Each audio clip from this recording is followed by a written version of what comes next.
Kalaki, so pasok tayo sa kanilang kulungan. So yan, yung heat natin.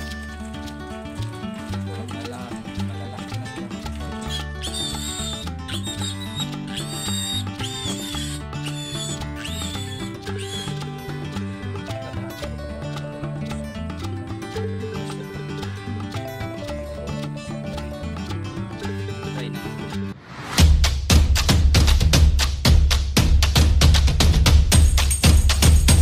Magandang araw mga ka-farming. So nandito na naman yung ka-agri.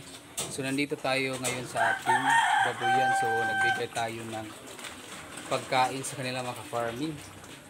So ito na yung biik natin. So active tayo sa ating mga biik dito. So ito na sila mga ka-farming. Ganito na sila kalaki. So pasok tayo sa kanilang kulungan. So yan. Ito na yung biik natin. Ko malalaki na sila mga farming. So yan, so ating feeds is wheat feeding. So magtatlong linggo na sila simula nung 45 days. So malapit na silang mag isang bulan mga farming. So starter pa yung pinapakain natin sa kanila. So dito sa ating kulungan mga farming, so naglagay tayo ng raisal. So yan, para maiwasan natin yung pagbasa sa ating kulungan, tapos makaiwasan din natin yung pagtatay ng ating mga biik dahil hindi na tayo hindi na tayo naglilinis ng tubig sa ating kulungan. So yan, mga susunod na araw is kukunin na natin to, tapos ilalagay natin sa gilid. Meron tayong lagayan nito para maging organic din to, tapos gagamitin natin to sa ating mga tanim na halaman, mga gulay at mga fruit trees dito natin itinanim. So yan, so ito yung kagandahan mga ka-farming kapag lagay ka talaga ng raisal. May iwasan na talaga yung pagtatay ng bibik dahil kapag bagong walay na biik mga farming is hindi pa nila kaya yung lamig, or hindi pa nila kaya yung mga kumbaga basain natin sila, mababasa dahil kapag hindi tayo maglagay ng raisal, so yun, gumagamit tayo ng tubig, so di natin maiwasan uminom sila sa tubig na ating linilinis ng tulungan. So yun pa yung sanhi ng pagtatay ng ating mga baboy. So ito, mag-iisang buwan na, so pwede na itong paliguan mga farming. Dito sa atin mga farming, hindi talaga kapag biik pa, iniwasan ko talaga silang paligo, lalo na ngayon is malamig ang panahon. So maganda naman kanilang katawan mga farming. Malaki na pwede na itong litsunin. So yan, ang kagandahan dito is itong raisal is kapag mabulok na ito, maging organic. So yan, pwedeng maging pataba. Yan, tapos hindi silang kumain, lakas na kumain mga farming. So ito naman yung inahin nating dalawa dito, buntis na siya. Yan is dalawang buwan na siya mga farming. So yun, nagpakasta ulit, so mag-isang buwan pa lang yung kabang natin. So ito, dalawang buwan na.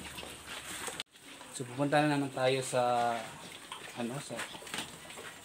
ibaba, yung iba nating kulungan mga farming. Meron tayong mga biik doon, 12 sila lahat.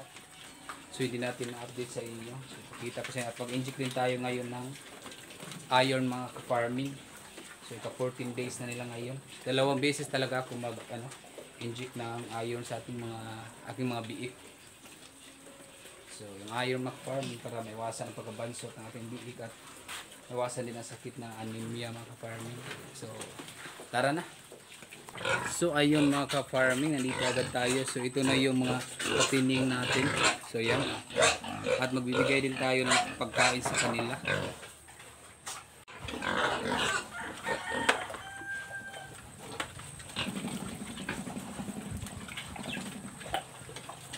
So yung with feeding din natin pinapakain sa kanila mga ka-farming.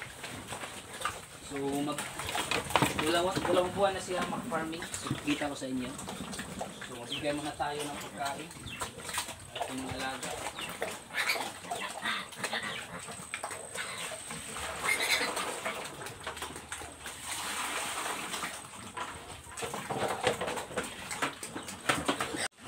So, ito yung 2 buwan natin mga ka-farming. Sobrang ganda ng kanilang katawan. So, yan.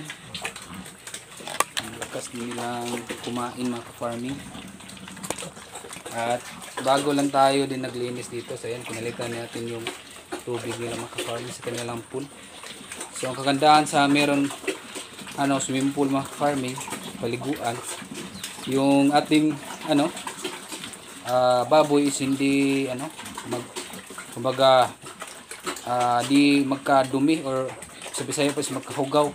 So Bisaya lang punta dire mga farm. So mag-Bisaya lang din tayo minsan dito sa ating vlog mga farm.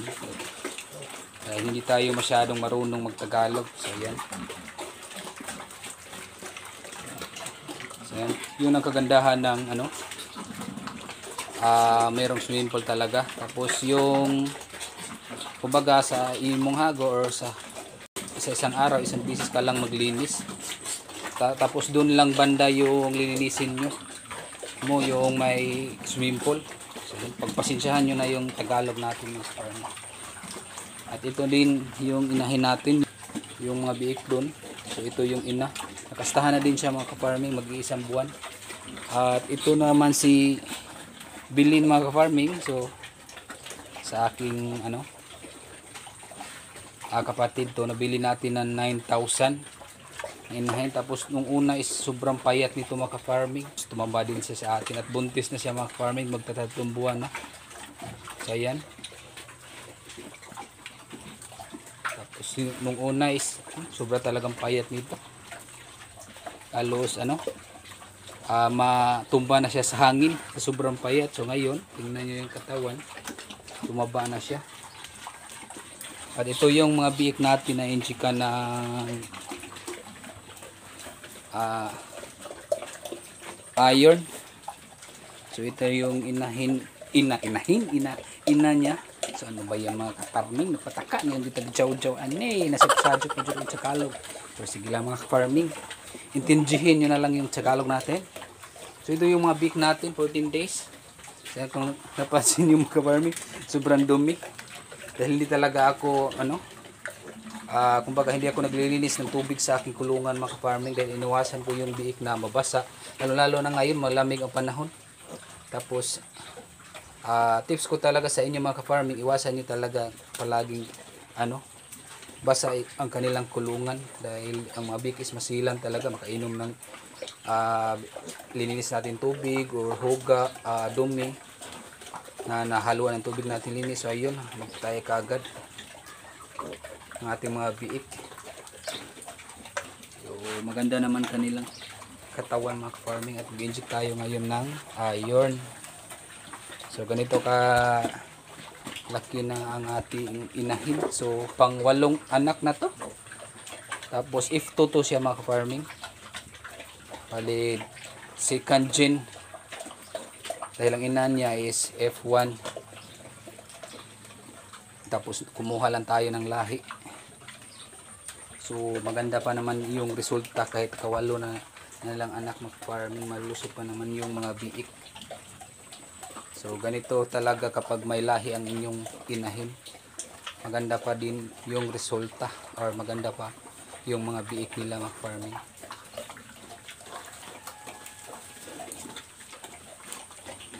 So ayan sobrang lusog ng ating mga biik. Sana hindi ito mabawasan, dahil hindi natin alam talaga, dahil lalo na ngayon malamig tapos mainit, paiba-iba yung klima. So yun din ang sanhi ng pagkasakit ng ating mga alaga.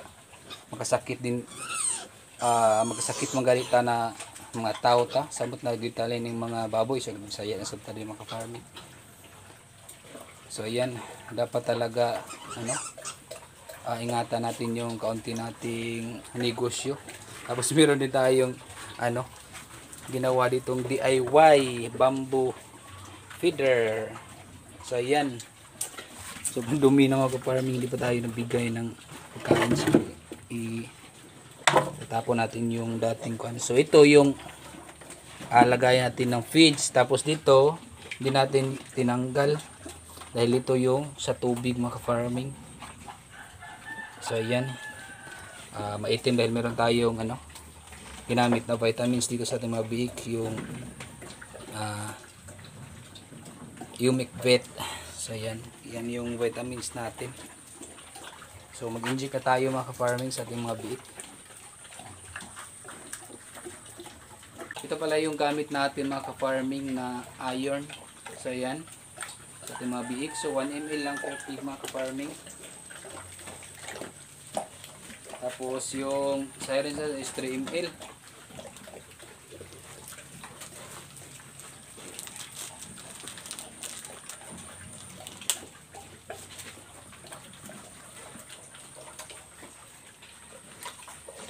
Dahil mahaba ito mga ka-farming, is putulan natin yung takip niya, pinakatakip, para gawing stopper dahil medyo mahaba pa yung karayom para sa ating mga bigs. Ayan, putulan natin mga ka-farming.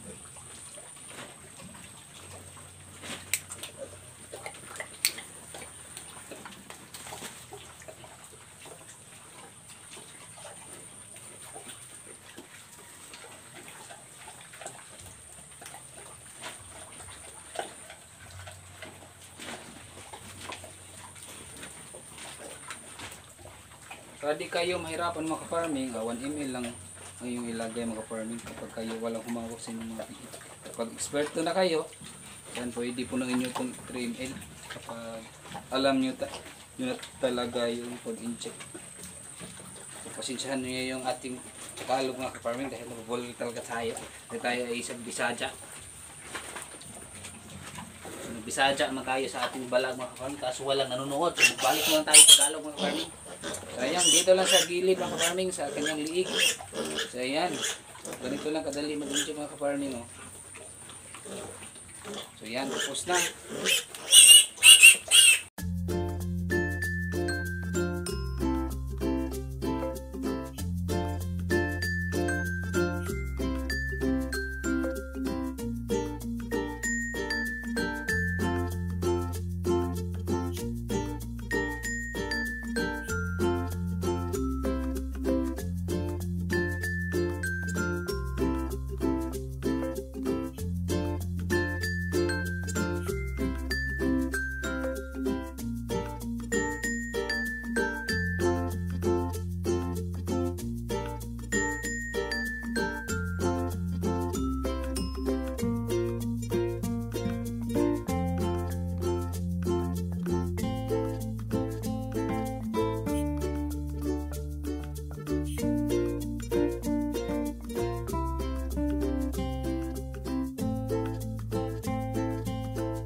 Pwede din sa may puwitan mga farming basta sa inject. So yan, pwede dyan. Kung hindi kayo sanay dito sa liig.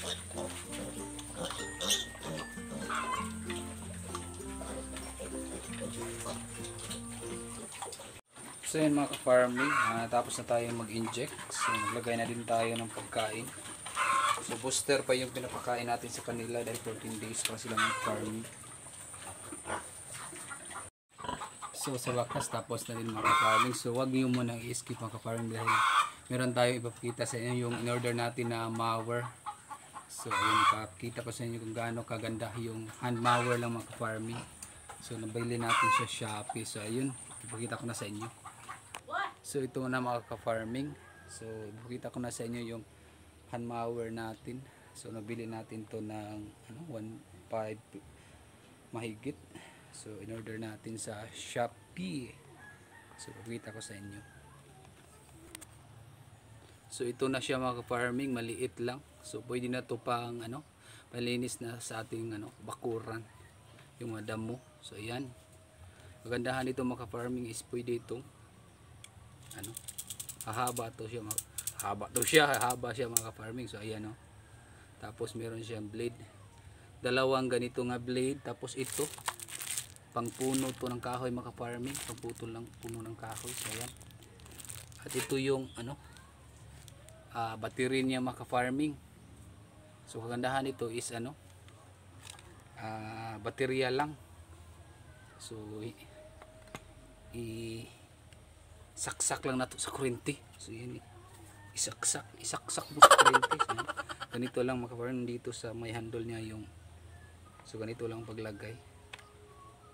So ayan, ganyan lang kadali mga farming.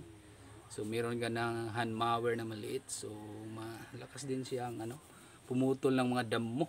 So pwede din dito sa meron kayong taniman ng mga gulay, so kumbaga pang haras-haras, panlinis-linis sa gilid. At meron din siyang mga tools. So ayan,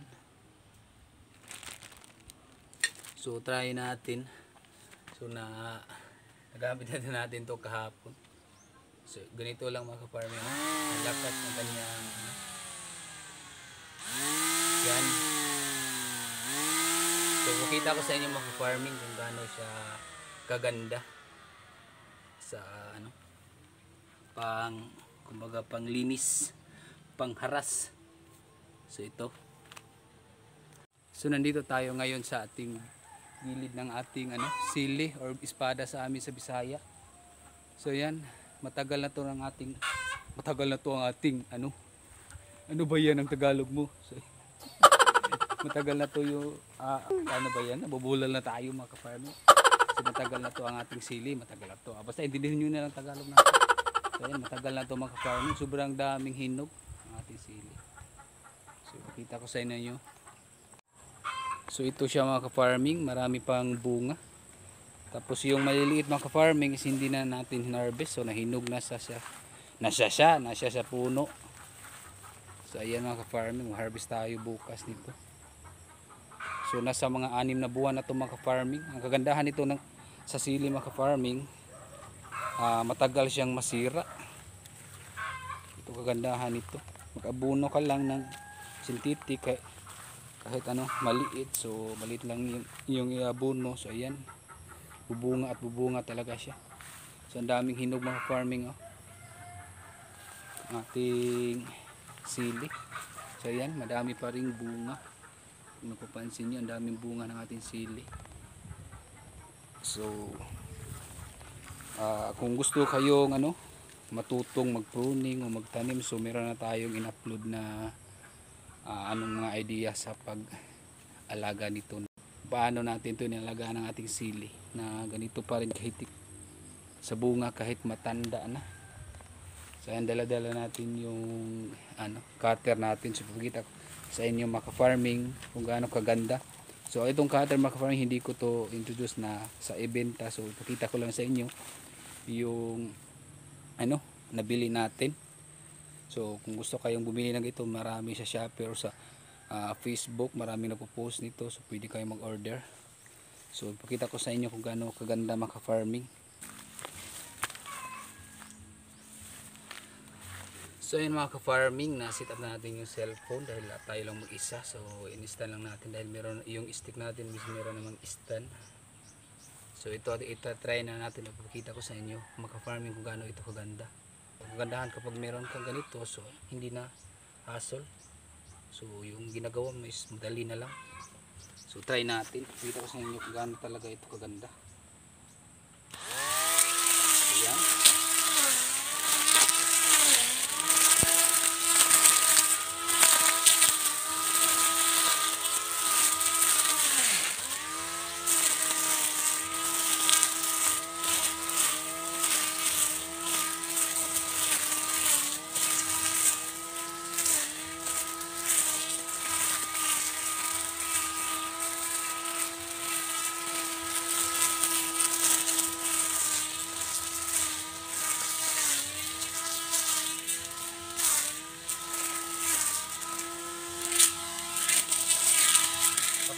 kayabong mga ka-farming, dadahanin nyo lang dahil ito maputol agad.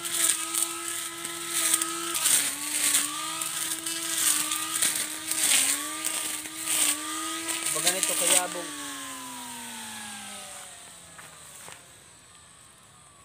kapag ganyan kayabong mga ka-farming, dapat wag nyong biglain sa mower sa ilalim dahil hindi siya maputol kagad. Dapat dandahanin nyo sa ibabaw hanggang maputol siya sa ilalim mga ka-farming. So ganyan lang mga ka-farming, di ba? Ganyan lang kadali kapag meron kang ganito. So yung ginagawa is mapadali talaga kaagad. So ayan, sobra pa talagang dami ng bunga nating sili kahit wala na siyang masyadong dahon mga ka-farming. Tingnan nyo, malaki pa. So ang daming hinog. So ayan, ito hinog. So ayan, mga hinog mga ka-farming. So bukas mag-harvest tayo dito. Dito sa amin ngayon is 60 per kilo yung kuha. So maliit lang to, nasa mga 300 plus kapuno. So ayan, mga 6 months na to ating sili. So mag-abono lang tayo ng synthetic. Dapat mga ka-farming, kapag mag-abono kayo, wag masyadong ramihan para hindi masyadong ma-acidic yung lupa ninyo. Dapat maglagay kayo ng synthetic tapos maliit na organic materials tulad ng mga cow manures, pig manures, ayan, para matagal masira yung mga tanim ninyo. So yun lang kadali mga ka-farming mag-alaga nito sili. So ayan mga ka-farming, hanggang dito na lang ating vlog. Kung bago ka pa lang sa ating YouTube channel at Facebook page, huwag nyong kalimutan mag-like and subscribe and follow sa ating Facebook page. So maraming salamat sa pagpanonood mga ka-farming. So hanggang kita-kits sa susunod natin na video. So ingat kayo mga ka-farming, bye bye.